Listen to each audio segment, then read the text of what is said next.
Hey, what's going on, guys? So we're back after 2 weeks with JJK chapter 194, and it looks like Noritoshi was able to survive here. We got two interesting new characters, one screaming sumo, one screaming katana. I really don't know how this is gonna go, but either way, this is definitely gonna give time for Maki to be able to heal up, right? So very interesting. We're starting to meet more and more people in the Calling Games, and so far, I would say Calling Games characters have been pretty good, honestly. With Udo, I'm blanking on the guy with the hair's name, but he was nice. The lawyer, it's just or Higurumo. It's been pretty good so far. So let's kind of get into this. It's a pretty straightforward chapter, but basically, right, Maki's been completely knocked out. She's still conscious, she's still breathing. We get now you're kind of taunting her, talking about, you never knew what it was like to be an adult, and which is why you don't know so many things. And he's being typical Naoya, kind of just really full of himself, right? And he kind of takes a jab at Mai, saying, Maki says, "When were you ever an adult? Who knows? Why don't we ask Mai-chan?" And then Maki kind of gives him a glare. And then she kind of gets up because she notices something's about to happen, and that's when the arrows hit. And then she goes to kick Naoya. And then we get to see a pretty cool little technique from Noritoshi, right? He's basically has blood flowing out of his body, but it's circulating in and out of his body. So his blood flow is still intact, but he just took his blood out of his body and he's using it as a weapon. And I'm gonna be honest, this is pretty, because whenever I think like blood techniques, I think Avatar, I think Naruto, but this right here is pretty interesting.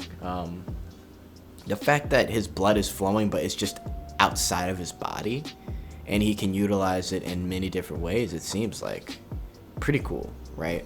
So we get this cool technique, and basically Maki and Noritoshi, they're on the brink of death here, right? But Maki's not giving up hope. She's like, look, I need to heal, right? Noritoshi is basically ready to die right here. He's like, look, just go. You're way more important than me. You're super strong. There's no way we can have you die. But Maki's like, look, just give me some time. We can win this, right? And the odds, she says, are 8-2, right? And that 2 is all dependent on Noritoshi. And he's completely down with it. He has basically decided it doesn't matter what happens, whether I live or die, right? He's ready to give it all for his friends, and it basically sent off a even bigger death flag for Noritoshi, right? And so as we move along through the chapter, it's basically just him kind of showing off some of the techniques he's using, which I find pretty interesting. So first, we see that he makes like this barbed wire blood technique, and it actually hits Naoya pretty well. And then he says, "Oh, Maki-chan's gone. Well, I guess I can't censor." And in that way, she's similar to Toji, which again, we know that he has respect for Toji.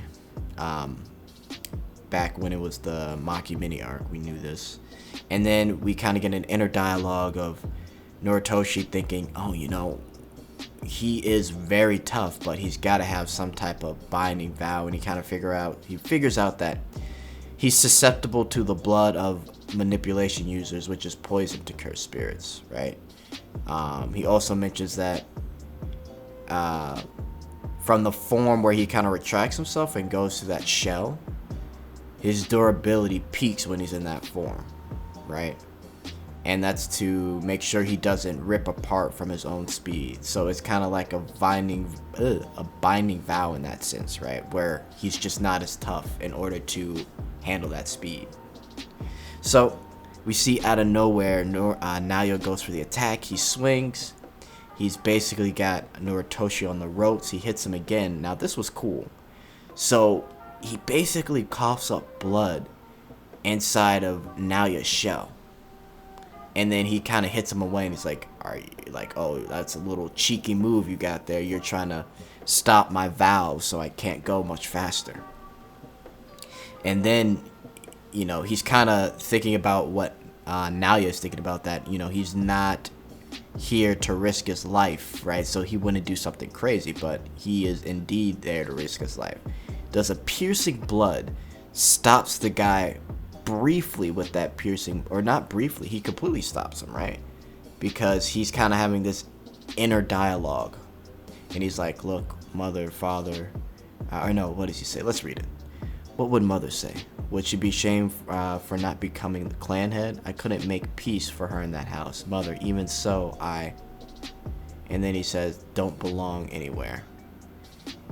Right, and then we see Nalia basically in front of Noritoshi. So he stops him from basically tackling him. So piercing blood coming in really clutch, super, super powerful. But he gets hit again. And then we see another move, which I thought was interesting. And again, I'm really liking the utilization of his blood techniques. He basically spits up blood in his hand, and he kind of forms it. It looks like he was about to form it into something, but he gets hit again. And he's still standing tall. He's about to get beat, and then we get the katana and sumo guys coming in at the end here. And these guys, just based off of how they're looking, they're definitely from the Heian era. And it looks like they're crying. So I'm guessing they're inspired by Noritoshi's toughness. That's what I'm thinking, but we'll have to find out in the next couple of chapters. But it looks like we got some people on our side here. And I'm really curious because Kenjaku is just chilling.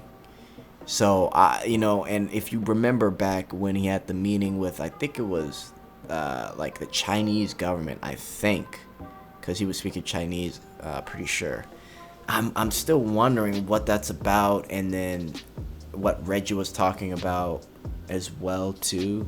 So there's still plenty of mystery with this arc, and yeah, overall a good chapter. Glad to have JJK back, and can't wait to get next week's chapter too. So yeah, let me know what you guys think in the comments.